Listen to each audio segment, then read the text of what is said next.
Cornell and Harvard say that the optimum amount of meat in a healthy human diet is precisely 0. Water, as you know, is the new oil. Nations will soon be going to war for it. Underground aquifers that took millions of years to fill are now running dry. It takes 50,000 liters of precious drinking water to make 1 kilo of beef. Today, 1 billion people are hungry. 20 million people will die from malnutrition. Cutting meat by only 10% will feed 100 million people, and eliminating meat will end starvation forever. If everyone ate a Western diet, we would need 2 planet Earths to feed us. We've only got one, and she is dying. Greenhouse gas emissions from livestock is 50% greater than transport, as Peter said. Cars, trains, buses, ships, lorries, the whole lot.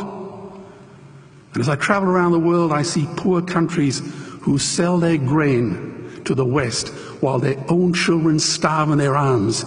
And the West feeds it to livestock so we can eat a steak? Am I the only one who sees this as a crime?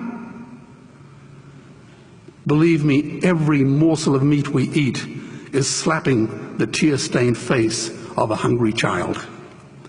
When I look into her eyes, do I remain silent? The earth can produce enough food for everyone's need, but not enough for everyone's greed. We are facing the perfect storm.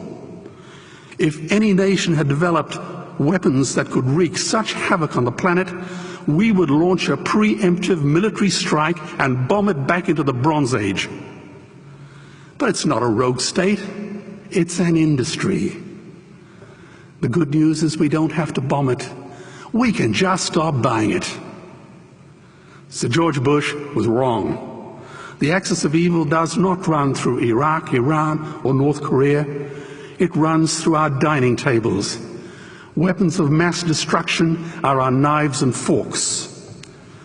Our proposition is the Swiss Army knife of the future. It solves our environmental, water, human health problems and ends cruelty forever.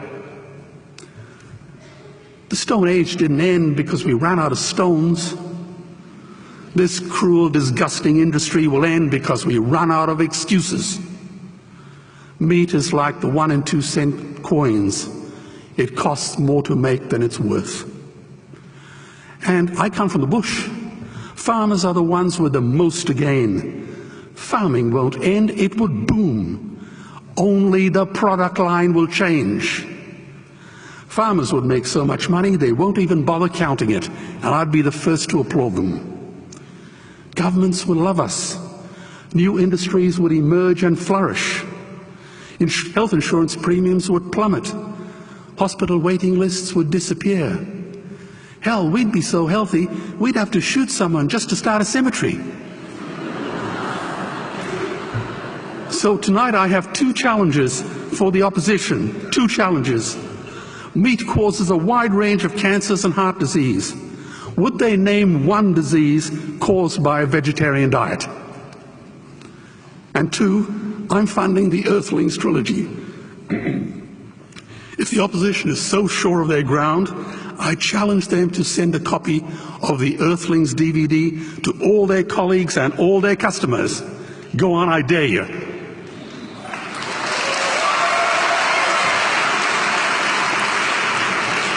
Animals are not just other species, they are other nations, and we murder them at our peril.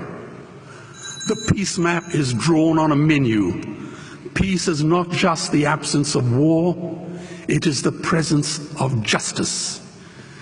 Justice must be blind to race, color, religion, or species. If she's not blind, she will be a weapon of terror. And tonight, there is unimaginable terror in those ghastly Guantanamos we call factory farms or slaughterhouses. Believe me, if slaughterhouses had glass walls, we wouldn't be having this debate tonight. You see, I believe another world is possible. And on a quiet night, I can hear her breathing. Let's get animals off the menu and out of these torture chambers. Please vote tonight for those who have no voice. Thank you.